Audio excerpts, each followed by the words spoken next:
My dear Frodo, hobbits really are amazing creatures.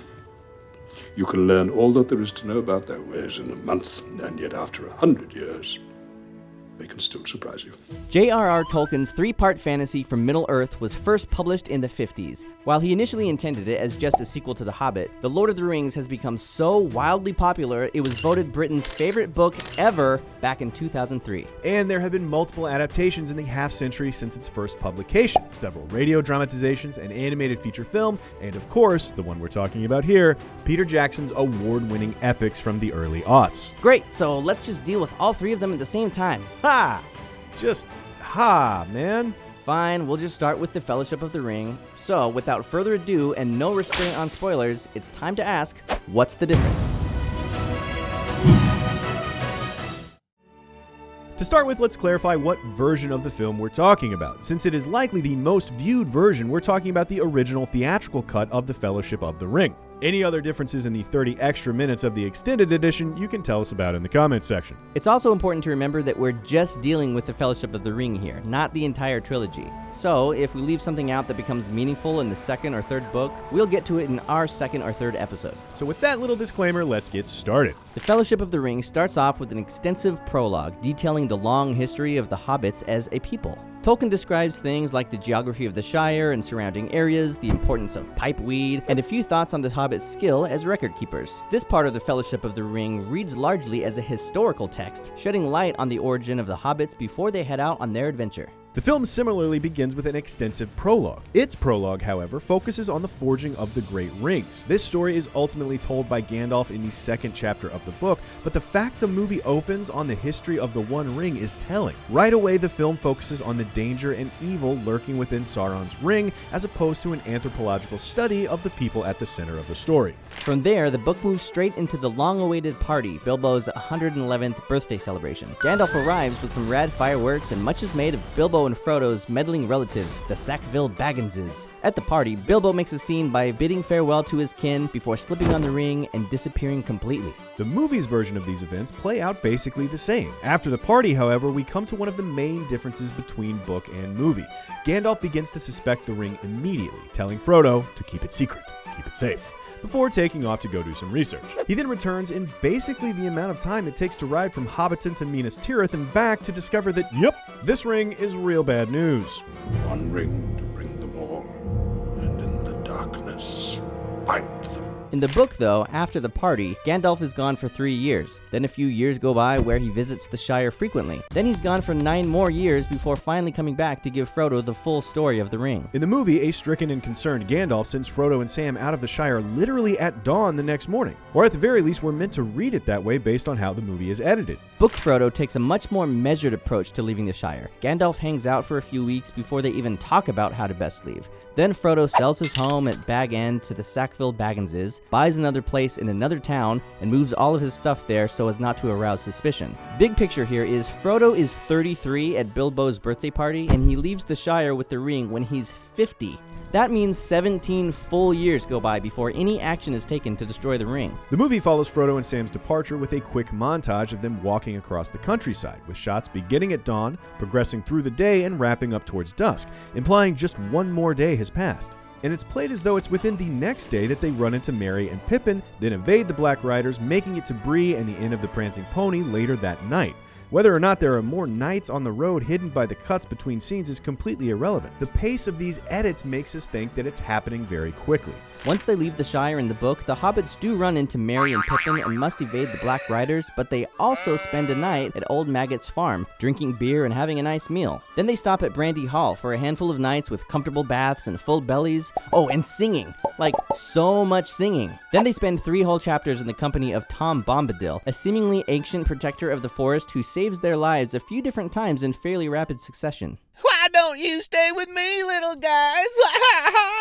You would expect a book as densely authored as Tolkien's classic to have cuts for time, even when the film is as thoroughly adapted as Peter Jackson's. But these cuts aren't strictly edits to the narrative. These cuts instead seem to shift the focus of the narrative from the journey being long and arduous in the book to the immediate danger posed by the ring in the movie. Even cutting Tom Bombadil, which is on its surface an entirely narrative edit, serves this function. It's not leaving the safety of the Shire that imperils our heroes, it's the ring, and the urgency with which it must be moved to Rivendell that drives the action. But once the book and movie arrive at the Prancing Pony, we begin to see some more significant character differences. Aragorn, or Strider as he's first known to Frodo, plays a bit more outgoing in the book. He has a handful of sarcastic, bordering on dickish comebacks for the hobbits when they first meet.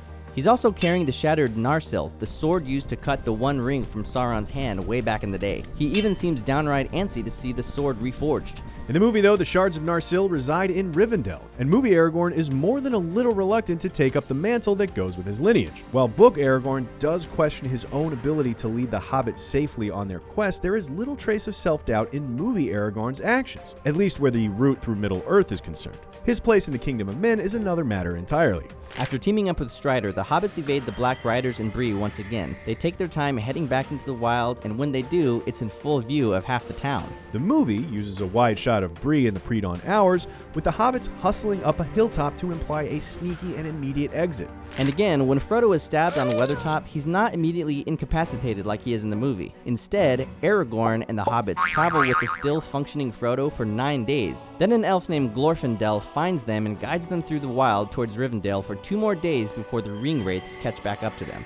In the movie, Frodo gets stabbed at night, Aragorn chases the ring wraiths off at night, tends to Frodo at night, before being joined by Arwen, Aragorn's lady elf sweetheart, who immediately takes off with Frodo en route to Rivendell that same night. If I seem like I'm overstressing the time of day in which these events are portrayed, it's because I am. The language of cinema dictates more often than not that all these events are taking place in the same night. When we rejoin Arwen, she's sprinting across a field at dawn, implying only a few more hours have passed since she began her flight. If you want him, come and claim him. Ultimately, Arwen makes it to the river with Frodo into her people's lands before summoning a flood to wash away the ring wraiths. But in the book, it's Glorfindel who sends his horse, bearing Frodo in a sprint towards the river. And when the still conscious Frodo reaches the other side, the flood springs up seemingly out of nowhere, and it's not until later we discover that Elrond of Rivendell has summoned it. So, while also mixing in some modernized gender politics, the movie sees Frodo get stabbed, followed by a literal sprint to save him. In the book, he's got a shard of the Ringwraith's blade stuck in his shoulder for 17 days. The movie, again, consistently opts to make the threats more present and the danger more immediate. Now, the movie version, being a fantasy adventure epic, does add a handful of scenes to make it more thrillingly cinematic. For example, Gandalf and Saruman's rad wizard fisticuffs don't appear in the book. After Frodo wakes up in Rivendell, book Gandalf describes how he was detained on the roof of Saruman's tower, but not much else. Nor do we see any of the preparations Saruman is making for war. In fact, from this point on, the book and movie line up pretty well, with a few minor changes here and there. The Council of Elrond decides on the Fellowship. In the movie, they all volunteer, but in the book, Elrond appoints each member, including those rascally hobbits Merry and Pippin. You shall be the Fellowship of the Ring. Right. Where are we going? Before the Fellowship ever sets out, Narsil is reforged by the elves of Rivendell, and Aragorn renames it Andurin, the Flame of the West. In the movies, Narsil isn't reformed until much later, but, like we said, we're just covering the Fellowship of the Ring in this episode. Either way, once they set out from Rivendell, Gandalf outlines a route that lasts 40 days, in a rare reference to a lengthy passage of time in the movie. But even then, they run into birds that are spies of Saruman, which quickly causes them to change their plans and attempt to cross Carados. So there's still a sense that they've only been traveling for a few days before they are turned back by snow and falling rocks. In the movie, the snow is caused by Saruman, as opposed to just the naturally inclement weather on the mountain. This is another addition that places Saruman's villainy more front and center in the movie than it is in the book. After failing to cross the mountain, they make for the mines of Moria, a trip on screen that takes no time at all. The journey from the top of Carados to the entrance of Moria in the book is much more eventful. The Fellowship is attacked by wargs, and Gandalf even uses some pretty boss-sounding magical fire to fight them off.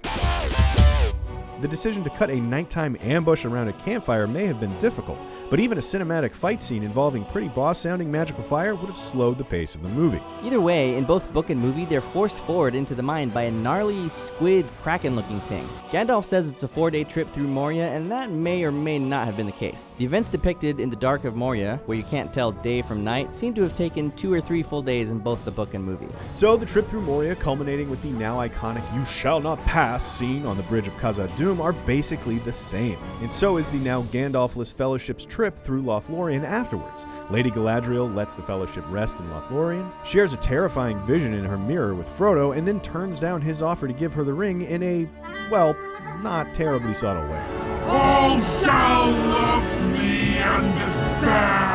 Then, after leaving Lothlorien and the elves behind on the river, the Book Fellowship's journey takes a few days, even having to fend off a pack of orcs and a Nazgul flying on his huge dragon Fellbeast thing before finally reaching the waterfall. The movie sees the Fellowship go ashore for the first time at the edge of the falls after an uneventful but scenic float. It's not until after Frodo's confrontation with Boromir, which in both book and movie proves that Boromir is lost to the ring's influence and Frodo decides to strike out on his own, that they are beset by orcs that ultimately kill Boromir and make off with Merry and Pippin. The book wraps up with Frodo putting on the ring, disappearing completely, and sneaking off into a boat to continue his journey alone. Unlike the movie, where he has a soul-searching conversation with Aragorn, none in the party know that Frodo is taking off. Sam figures that Frodo would be heading to the boats, then almost drowns trying to join him, just as he does in the movie. As of the final pages of the Fellowship of the Ring, Boromir is alive and Merry and Pippin have not been kidnapped. So does that happen at the beginning of the Two Towers? I mean, probably. To be honest, I'm reading these for the first time as they're doing these episodes, so hang on, let me skip ahead.